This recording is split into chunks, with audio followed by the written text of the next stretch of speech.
मैं डॉक्टर मनु जी राय, associate professor Hindi विभाग TS college Hisua. आज स्नातक द्वितीय खंड हिंदी प्रतिष्ठा के विद्यार्थियों को छायावाद की प्रमुख प्रवृत्तियों के बारे में बताने जा रहा हूँ। ध्यातव्य है कि पाश्चात्य साहित्य में क्लासिसिज्म के विरोध में रोमांटिसिज्म का आगमन हुआ और रोमांटिसिज्म का अंधानुकरण तो नहीं, लेकिन कतिपय प्रवृत्तियों का प्रभाव हमारे यहाँ छायावाद पर पड़ा। आचार्य महावीर प्रसाद द्विवेदी के नेतृत्व में जो हमारे यहाँ द्विवेदी युग आया, जिसमें इतिवृत्तात्मकता की प्रधानता थी, धार्मिक भावना की प्रधानता थी, राष्ट्रवाद, नारी महिमा निरूपण, समाज सुधार इत्यादि जो भावनाएं आईं, उनके चलते साहित्यकारों की व्यक्तिगत अभिव्यक्ति का सुअवसर नहीं मिल सका। ये सिर्फ बाह्य कथाओं को या बाह्य अनुभवों को ही अभिव्यक्त करते रहे। उनका स्वगत चिंतन, स्व अभिव्यक्ति या स्व का अनुभव उनके काव्य में अभिव्यक्त नहीं हो सका। लेकिन जब छायावाद आया तो छायावाद की पहली प्रवृत्ति थी कि उसमें मैं शैली की प्रधानता रही। स्वयं कवि का भाव उनके शब्दों में अभिव्यक्त हुआ। जैसे छायावाद के 4 प्रमुख कवि हैं: पंत प्रसाद, निराला वर्मा, जयशंकर प्रसाद या निराला जी या पंत जी या महादेवी वर्मा। चारों के काव्यों में मैं शैली की प्रधानता अवश्य है। मैं नीर भरी दुह की बदली, कहती हैं महादेवी वर्मा। तो जयशंकर प्रसाद भी कई कविताओं में मैं शैली को प्रधानता देते हैं। मिला कहाँ वह सुख अपना, यानी उनको यह अफसोस है, यह खेद है कि उनका अपना सुख नहीं मिल सका। तो यह अपना सुख क्या है? यही स्व अनुभूति का है। अपने दर्द की अभिव्यक्ति छायावाद में अधिक हुई, स्वानुभूति की अभिव्यक्ति छायावाद में हुई, स्वतत्व छायावाद में प्रधान रहा। जबकि द्विवेदी युग में पर तत्व की प्रधानता रही। यही कारण है कि कामायनी को छोड़ करके कोई महाकाव्य छायावाद में नहीं रचा गया।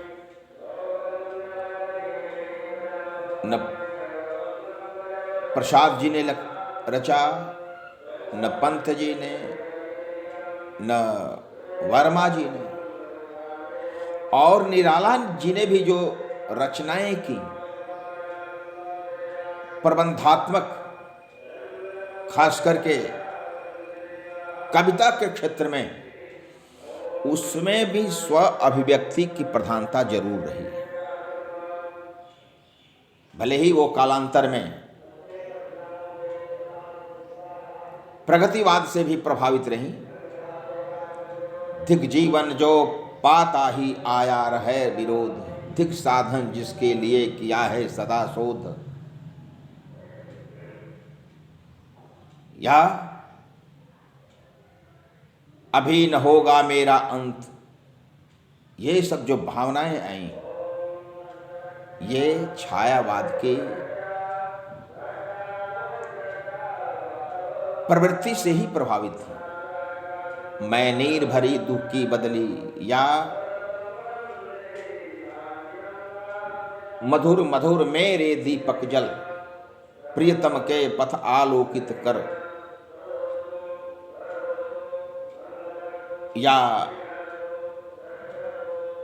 जिस समय पंत जी कहते हैं कि छोड़ द्रुमों की चंचल छाया, तोड़ प्रकृति से भी निज माया, बाले तेरे बाल जाल में कैसे उलझा दूं लोचन, छोड़ अभी से इस जग को। यहां भी जो मैंने कहा कि स्व की अभिव्यक्ति छायावाद में प्रमुख रूप से अभिव्यक्त हुई है। दूसरा वैशिष्ट्य है कि प्रकृति के प्रति नवीन दृष्टिकोण छायावाद में आया और प्रकृति वहां सहानुभूति करने वाली दिखाई पड़ती है। यहां तक कि प्रकृति का मानवीकरण भी किया गया है। जैसे छायावाद की 1916 की रचना जूही की कली है, जो 1919 में प्रकाशित हुई। उसमें विजन वन वल्लरी पर सोती थी सुहाग भरी स्नेह स्वप्न मगन, अमल कोमल तन तरणी जूही की कली। ये जो जूही की कली है उस पर मानवीकृत प्रवृत्ति का प्रभाव है। जूही की कली एक प्राकृतिक उपकरण ही नहीं, बल्कि जूही कली एक प्रेमिका है जिससे मिलने के लिए मलयानिल प्रेमी वहां पर पहुंचता है। झोंकों की झड़ियों से सारी देह झकझोर डाली, मशल दिए गोरे कपोल गोल। ये क्या है? ऐसा लगता है कि दो प्रेमी प्रेमिका एक दूसरे से आलिंगनबद्ध हो रहे हैं, प्रेम क्रीड़ा में व्यस्त हो रहे हैं, लेकिन मूल रूप से यह प्राकृतिक है। जिस प्रकार बीती विभावरी जागरी में जयशंकर प्रसाद जी लिखते हैं, बीती विभावरी जागरी अंबर पन घट में डूबो रही, तारा घट उषा नागरी। लो यह लतिका भी भर लाई, मधु मुकुल नवल रस गागरी। ऐसा लगता है कि यहां उषा और लतिका दो महिलाएं हैं, दो नवयुवतियां हैं, लेकिन मूल रूप से यहां पर प्रकृति वर्णन है और प्रकृति को मानवीकृत में उपस्थित किया गया है। यह छायावाद की विशेषता है।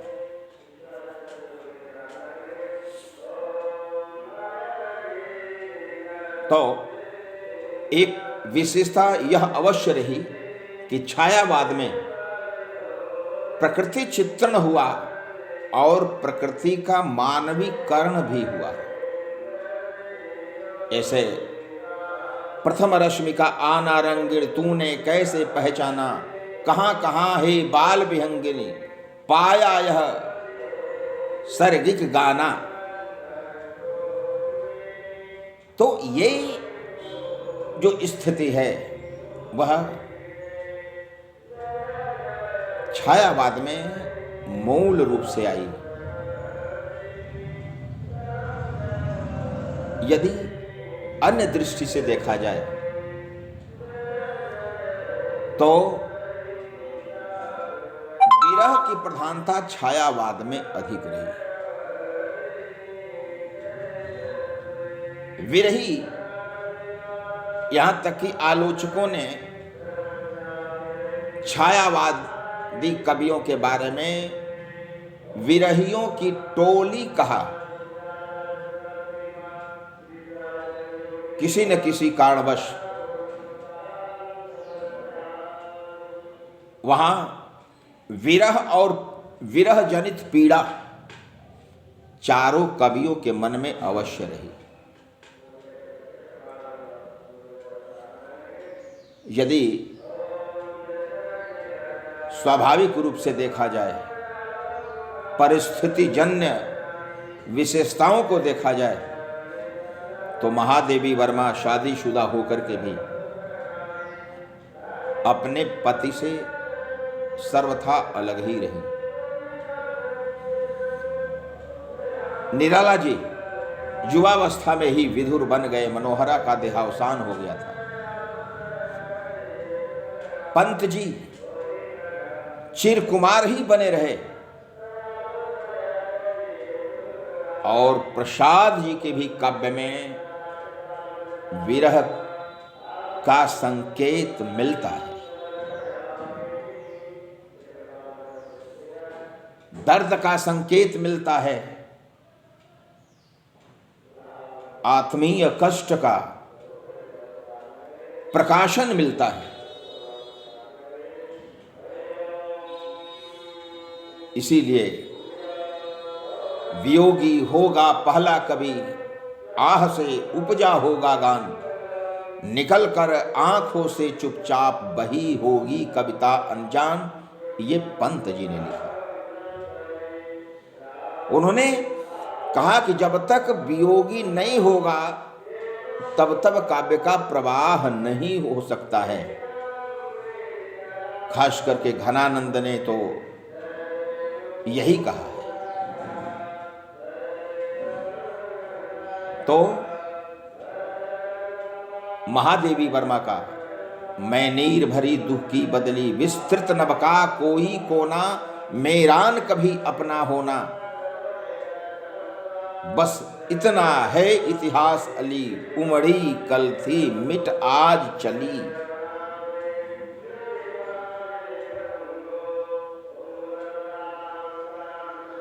तुमको पीड़ा में ढूंढा, तुम में ढूंढूंगी पीड़ा। यानी तुमको पीड़ा में ढूंढा है। यह जो लौकिक प्रेम है वह छायावाद में कहीं कहीं अलौकिक प्रेम के रूप में दिखाई पड़ता है। इश्क मजाजी, इश्क हकीकी के रूप में दिखाई पड़ती है। प्रेम पहले फिजिक्स होता है, बाद में मेटाफिजिक्स हो जाता है। यानी सांसारिक प्रेम बाद में असंसारिक या भौतिक प्रेम अभौतिक हो जाता है, और यह दिखाई पड़ता है छायावाद में। यदि इसका अलग वैशिष्ट्य देखा जाए तो नारी के प्रति उदार दृष्टिकोण छायावाद की मूल प्रवृत्ति बना। पहले नारी को पुरुष की अनुगामिनी बनाया गया था, लेकिन यहां पर विशेषकर छायावाद में नारी का चरित्र पुरुष की अपेक्षा अधिक महत्वपूर्ण दिखाई पड़ा है। महाकवि जयशंकर प्रसाद को देखा जाए तो उनके जितने नाटक हैं, जितनी कहानियां हैं और जितने काव्य हैं, उसमें नायिका का चरित्र नायक की अपेक्षा अधिक विशिष्ट और उदाहरणीय है।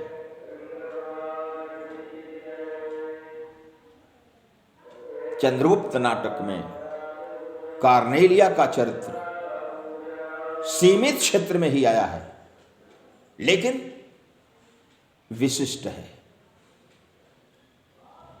चंद्रगुप्त से अलका का चरित्र सिंहरण से विशिष्ट है। देवसेना का चरित्र स्कंदगुप्त नाटक में स्कंदगुप्त से विशिष्ट है। आकाशदीप कहानी में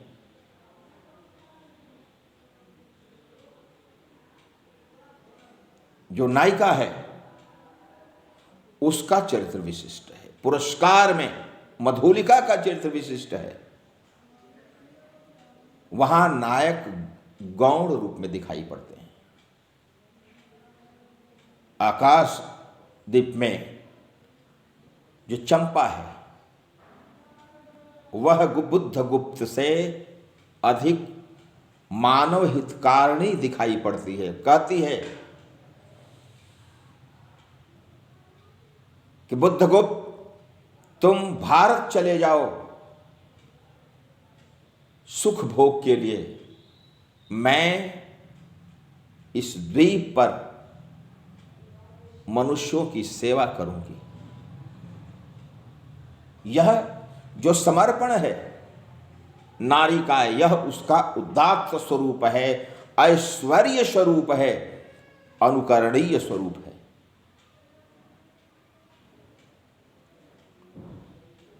छायावाद का एकमात्र महाकाव्य कामायनी, और उस कामायनी में मानव के चरित्र से विशिष्ट चरित्र श्रद्धा का है। श्रद्धा निस्वार्थ त्याग करती है, पूरा समर्पण करती है मनु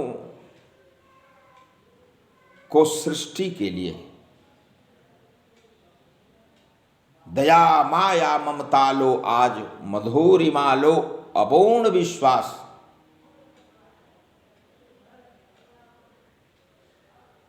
आज से हृदय स्वच्छ निधि आज तुम्हारे लिए खुला है पास।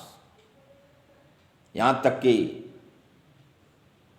स्वयं जयशंकर प्रसाद जी नारी के चरित्र को विशिष्ट रूप में अभिव्यक्त करते हुए कहते हैं, नारी तुम केवल श्रद्धा हो, विश्वास रजत नग पग तल में, पीयूष स्रोत सी बहा करो जीवन के सुंदर समतल में। यहां पर स्पष्ट है कि पहले कामायनी महाकाव्य का नाम श्रद्धा था।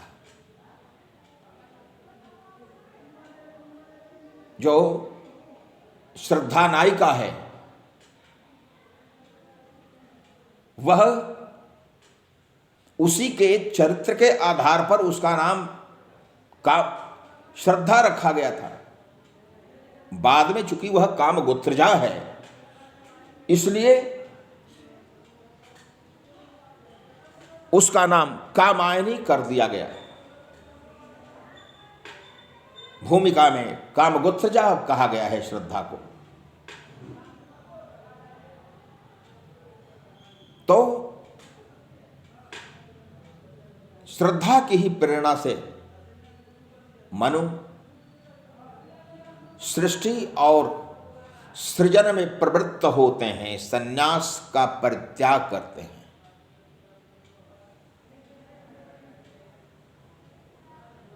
अलग यदि वैशिष्ट देखा जाए तो छायावाद में काम को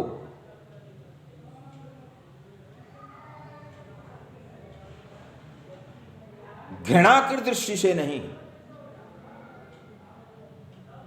बल्कि प्रेरणा की दृष्टि से भी देखा गया है।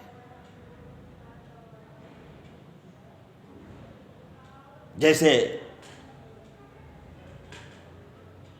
गीता में स्वयं भगवान श्री कृष्ण ने कहा है, धर्मा विरुद्धो कामोष्मी भरतर्षभा, यानी धर्म का अविरोधी तत्व। यदि धर्म का विरोध नहीं होता है तो हे अर्जुन मैं काम का ही स्वरूप हूं। धर्मा विरुद्धो कामोष्मी भरतर्षभ। काम मंडल से मंडित श्रेय, काम मंगल से मंडित श्रेय सर्ग इच्छा का है परिणाम। यानी काम तत्व यदि मंगल से जुड़ा हुआ है तो वह उपयुक्त है। हां, काम यदि अमंगल से जुड़ा हुआ है तो उसे घृणित माना जाना चाहिए। आचार्य शांडिल्य ने कहा था, धर्मार्थ कामम सममैव शिव्यम यह एक सेवी सनरो जघन्य। धर्म अर्थ और काम से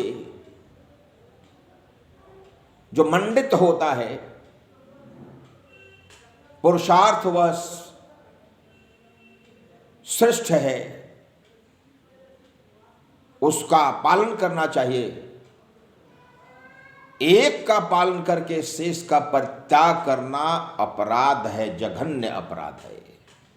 सह एक सेवी सनरो जघन्य, यह एक सेवी सनरो जघन्य। इसलिए यहां पर काम तत्व को प्रधानता दी गई और इसी काम की प्रधानता के लिए या कर्म की प्रधानता के लिए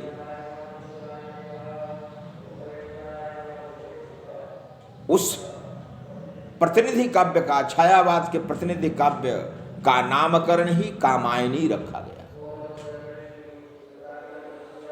बताते हैं कि श्रद्धा काम गोत्रजा है, काम की ही बेटी है और कर्म और काम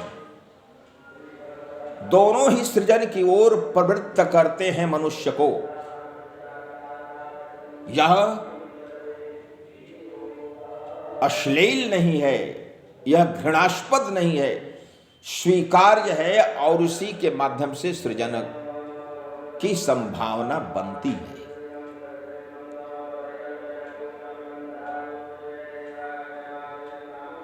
मुझे और देखा जाए तो छायावाद में विशेषतः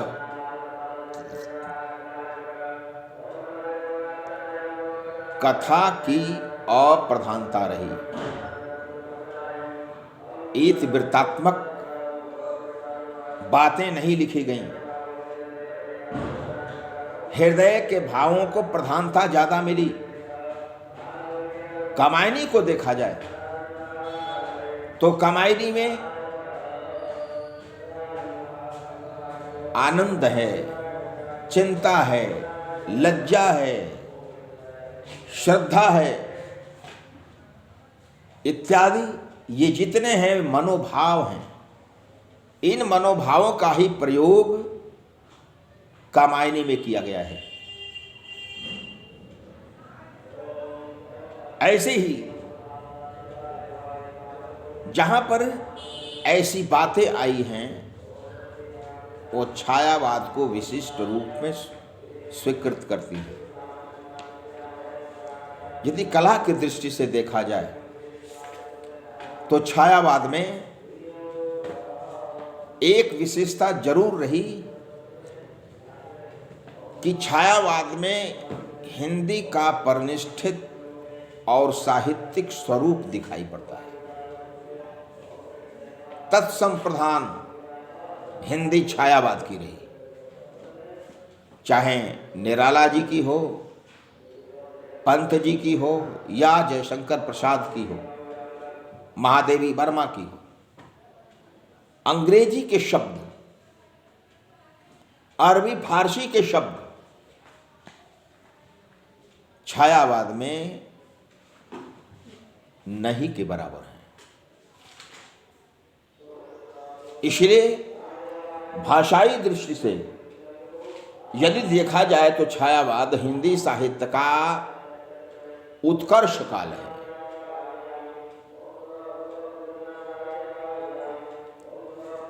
जैसे मैंने बताया था कि जिस जूही की कली से छायावाद का आरंभ होता है, आरंभिक कविता है निराला जी की, उस कविता की प्रथम के प्रथम चरण को देखा जाए तो यह स्पष्ट होगा कि यह साहित्यिक और परिनिष्ठित हिंदी है।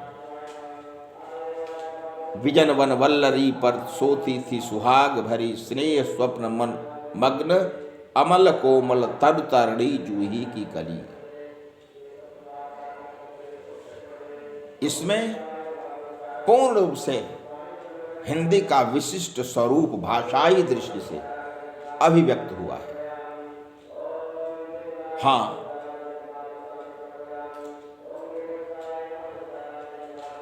दूसरा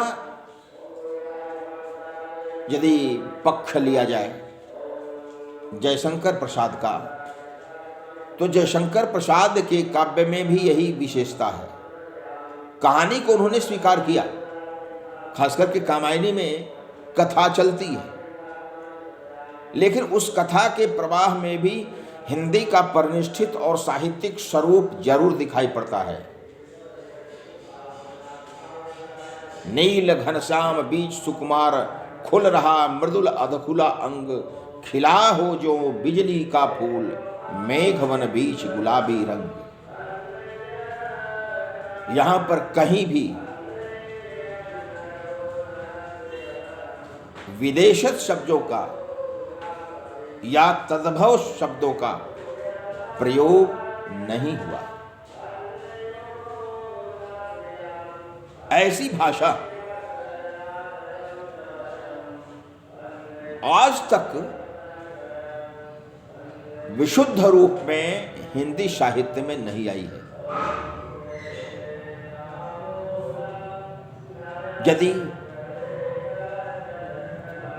छंद की दृष्टि से देखा जाए तो छंद से मुक्ति का प्रयास भी छायावाद में ही हो गया था।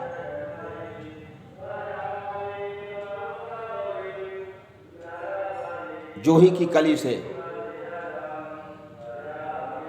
छायावाद में मुक्त छंद की परंपरा चल पड़ी। महादेवी वर्मा ने छंदोबद्ध कविता की, प्रसाद जी ने छंदोबद्ध कविता की, पंत जी ने छंद का प्रयोग किया, लेकिन निराला जी ने छंद से मुक्ति का प्रयास अपनी पहली कविता से किया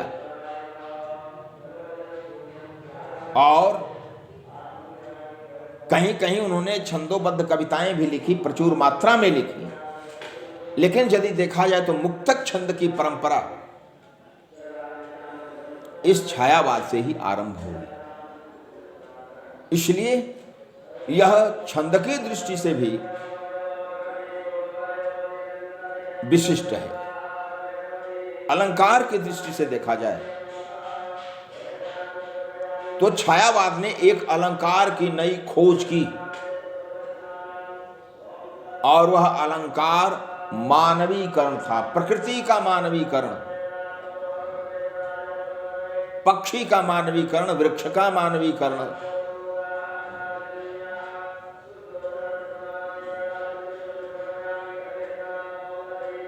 भावना का मानवीकरण, ये सब छायावाद की देन है। हां,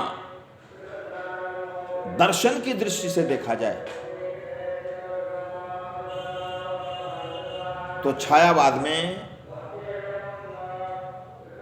रहस्यानुभूति का भी प्रयोग हुआ है। प्राकृतिक रहस्य, ईश्वर के रहस्य के बारे में छायावाद में पर्याप्त तथ्य पाए जाते हैं। जैसे तू जल जल जितना होता क्षय,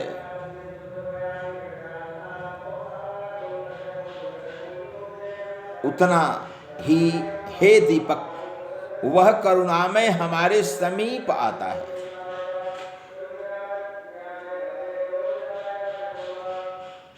यानी जो प्रिय है अपनी आत्माहुति देने के बाद ही वह प्रिय प्राप्त होता है। तो इस प्रकार का भाव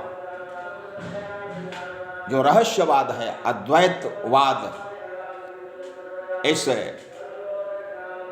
छायावाद में दिखाई पड़ता है। नौका विहार में पंत जी कहते हैं, यह सांझ उषा का आंगन, आलिंगन विरह मिलन का, चिरहास अश्रुमय आनंद रे इस मानव जीवन का। ये पंत जी का कथन कि इस आंगन में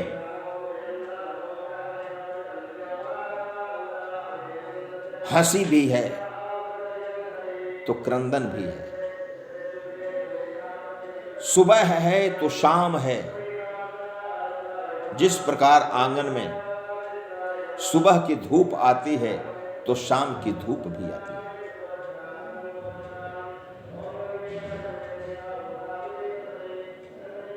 उदय और अस्त दोनों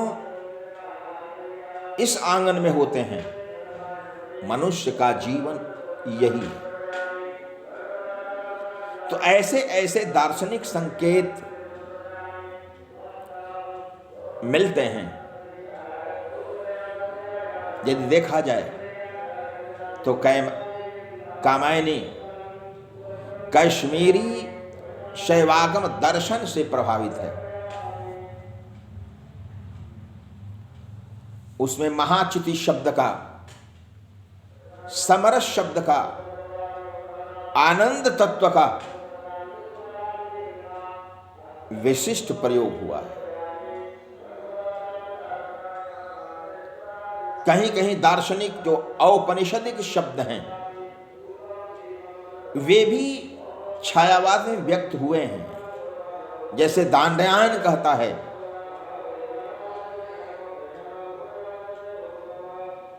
कि जिसे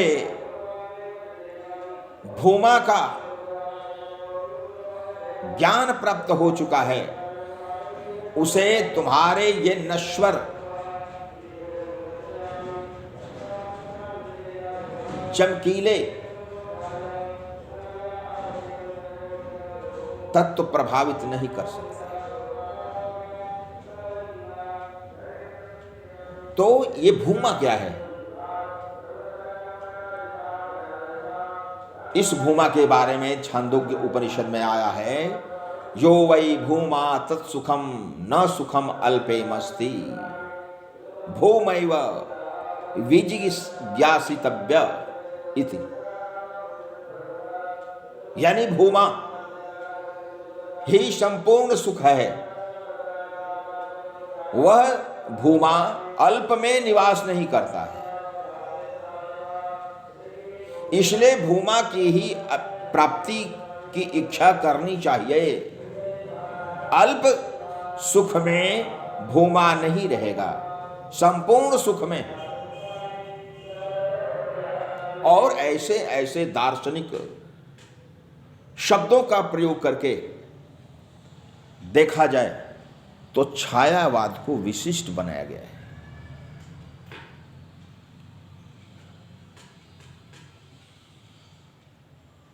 और इस छायावाद में एक विशेषता जरूर रही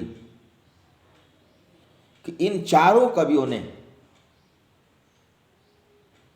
हिंदी के जिस स्वरूप को रखा वह स्वरूप अद्वितीय रहा।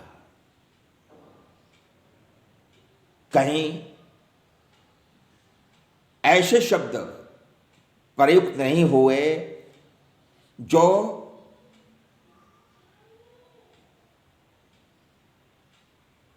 काव्य के सृजन में बाधक बने।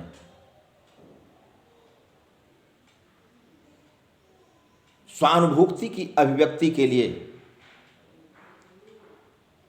इन लोगों ने जो तथ्य जुटाया वह विशिष्ट था और छायावाद की यही विशेषता है। यदि प्रगतिवाद को देखा जाए तो प्रगतिवाद के सृजनकर्ता भी छायावाद के ही दो प्रमुख कवि हुए और वो कवि थे निराला जी और पंत जी। जब छायावाद की रचनाओं को करने के बाद प्रगतिवाद का आगमन हुआ, उस समय उस प्रगतिवादी कवियों की श्रृंखला में पंत और निराला भी जुड़ गए। जिस निराला ने जूही की कली कविता लिखी थी परनिष्ठित हिंदी में प्रगतिवाद में, वही निराला कुकुरमुत्ता भी लिखते हैं। अबे सुनबे गुलाब भूल मत गर पाई तूने, खुशबू रंगो आब खून चूसा खाद का तूने अशिष्ट, डाल पर इतरा रहा कैपिटलिस्ट। ये जितने शब्द हैं, कैपिटलिस्ट, खुशबू, रंगो आब, ये सभी विदेशज हैं, भारतीय नहीं हैं, संस्कृत से उत्पन्न नहीं हैं, नए तद्भव रूप भी नहीं है। ये प्रथम रश्मि जैसी कविता, नौका विहार जैसी कविता, बीती विभावरी जैसी कविता में ऐसे शब्द प्रयुक्त नहीं हुए। तो मेरे विचार के अनुसार यह जो छायावाद का स्वरूप आया वह विशिष्ट स्वरूप आया। जैसे निराला जी ने जो कविता लिखी सरोज अश्मृति, यह ध्यातव्य है कि छायावाद में श्रृंगार रस की उदात्तता का प्रयोग किया गया है और सरोज स्मृति ऐसी कविता है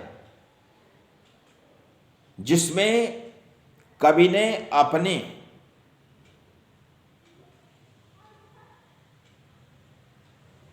प्रेम का निरूपण नहीं किया, अपने श्रृंगार का निरूपण नहीं किया, अपनी नायिका का रूप वर्णन नहीं किया है, अपनी सगी बेटी के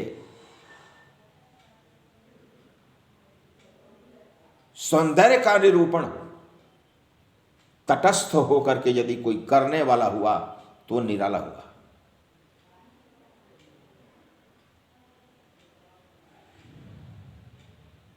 जिसने अपने हृदय के लाल को,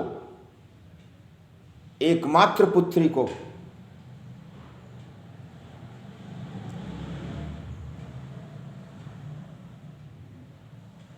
जीवित नहीं रख सका, कन्ने मैं पिता निरर्थक था जो तेरे हित कुछ नहीं कर सका, इससे अधिक कष्ट का अनुभव किस कवि को हो सका। आक्रोश भी व्यक्त हुआ है, वह आक्रोश समाज के प्रति हुआ है। ये कान्य कुब्ज कुल कुलांगार खाकर पत्तल में करे छेद,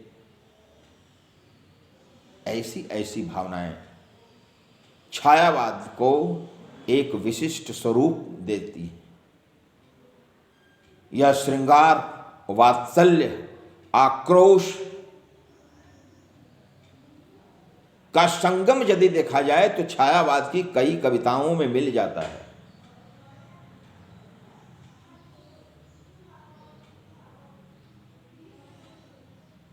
तो मेरे विचार अनुसार छायावाद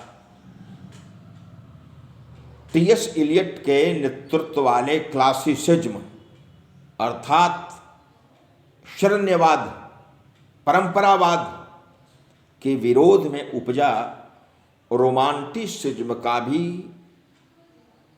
विशिष्ट स्वरूप है। यह रोमांटिसिज्म का अंधा अनुकरण नहीं है। यहाँ प्रकृति के प्रति उदार दृष्टिकोण है, नारी की महत्ता का निरूपण है, नारी का आदर्श स्वरूप इसमें अभिव्यक्त हुआ है, प्रकृति के प्रति मानवीय दृष्टिकोण अपनाया गया है, प्रकृति का मानवीकरण किया गया है, रहस्य का पर्याप्त प्रयोग है इसमें। जीवन को सुंदर बनाने वाले प्राकृतिक पदार्थों के प्रति विशिष्ट आकर्षण है। यहां तक कि मनुष्य से भी प्रकृति को श्रेष्ठ सिद्ध किया गया है। बाले तेरे बाल जाल में कैसे उलझा दूं लोचन, छोड़ प्रकृति तो ऐ बाले तेरे बाल जाल में मैं अपने नेत्रों को कैसे उलझा दूं, अर्थात मैं प्रकृति से ही बंधा रहूंगा।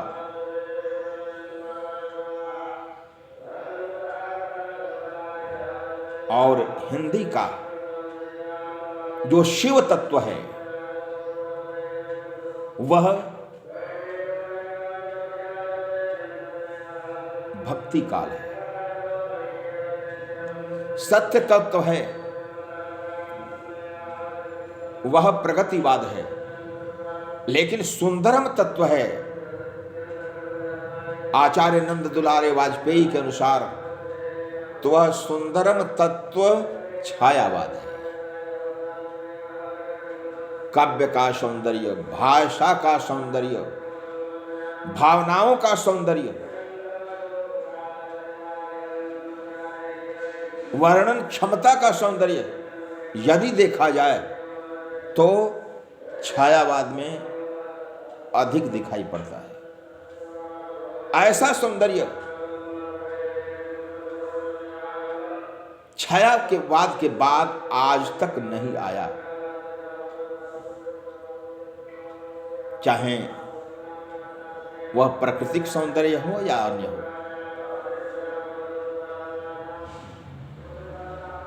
परंपरा से अलग होकर के कुछ ऐसे उपमान प्रयुक्त किए गए जिनकी कोई कल्पना भी नहीं कर सकता।